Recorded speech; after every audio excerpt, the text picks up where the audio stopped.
형제 자매의 어려움을 못 본 채 하지 마십시오. 오늘 묵상 본문은 디모데전서 5장 1절에서 16절입니다. 말씀 살펴보기. 늙은이를 꾸짖지 말고 권하되 아버지에게 하듯하며 젊은이에게는 형제에게 하듯하고 늙은 여자에게는 어머니에게 하듯하며 젊은 여자에게는 온전히 깨끗함으로 자매에게 하듯하라. 참 과부인 과부를 존대하라. 만일 어떤 과부에게 자녀나 손자들이 있거든 그들로 먼저 자기 집에서 효를 행하여 부모에게 보답하기를 배우게 하라. 이것이 하나님 앞에 받으실 만한 것이니라. 참 과부로서 외로운 자는 하나님께 소망을 두어 주야로 항상 간구와 기도를 하거니와 향락을 좋아하는 자는 살았으나 죽었느니라. 내가 또한 이것을 명하여 그들로 책망받을 것이 없게 하라. 누구든지 자기 친족, 특히 자기 가족을 돌보지 아니하면 믿음을 배반한 자요 불신자보다 더 악한 자니라.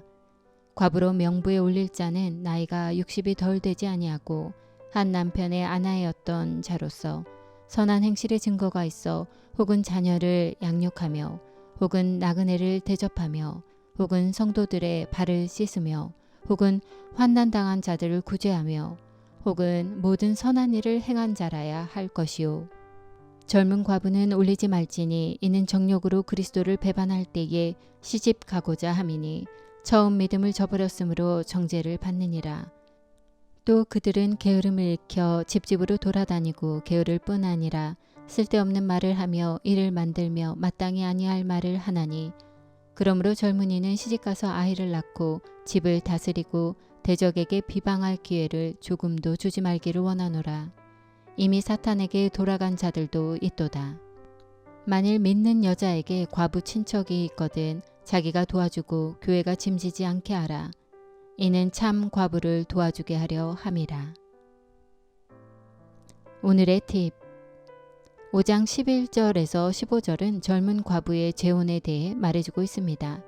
사도 바울은 재혼을 정죄하는 것이 아닙니다. 초점을 두고 있는 문제는 젊은 과부가 정욕에 이끌려 그리스도를 배반하고 처음 가졌던 믿음을 저버렸다는 것입니다. 그리고 재혼은 그 증상의 하나일 뿐입니다.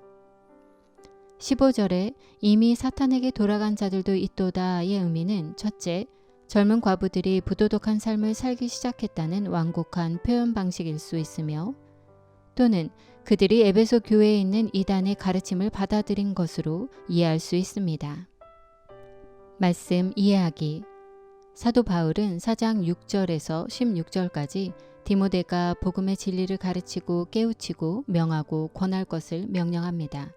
이어서 오늘 본문에는 그 대상들이 등장합니다.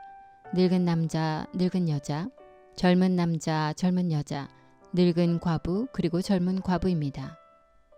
그리고 교회 안에 이 구성원들을 어떻게 대해야 하는지를 가르쳐주고 있습니다. 가장 큰 특징은 교회 구성원을 가족같이 대해야 한다는 것입니다. 늙은 남자는 아버지처럼, 늙은 여자는 어머니처럼, 젊은 남자는 형제처럼, 그리고 젊은 여자는 온전히 깨끗함으로 자매처럼 대할 것을 권합니다. 교회 공동체를 하나님을 한 아버지로 둔 가정 공동체로 보고 있습니다. 그리고 이어서 과부에 대해서 가르칩니다. 14절에 걸쳐 자세하게 과부의 문제를 다루고 있다는 것은 에베소 교회에 과부의 구제에 대한 문제가 있었던 것을 반증하는 것 같습니다. 그 당시 과부는 누군가의 재정적 도움이 가장 절실한 사회적 약자였습니다. 당연히 에베소 교회는 교회 내에 있는 과부들을 도왔을 것입니다. 그러나 교회 내에 있는 모든 과부를 구제하기에는 재정적인 부담이 컸던 것 같습니다. 이에 대해 사도 바울은 몇 가지 교훈을 줍니다. 첫째, 자녀나 손자들, 친척이 자기들 가족의 과부를 책임져야 합니다. 이것은 하나님이 받으실 만한 선한 일이며 효를 행하여 부모에게 보답하는 일입니다. 또한 교회가 재정적 짐을 지지 않고 참 과부를 도와주게 하기 위함입니다. 더 나아가 자기 가족을 돌보지 아니하면 믿음을 배반한 자요 불신자보다 더 악한 자라고까지 말하며 자기 가족에 속한 과부를 돌볼 것을 권합니다.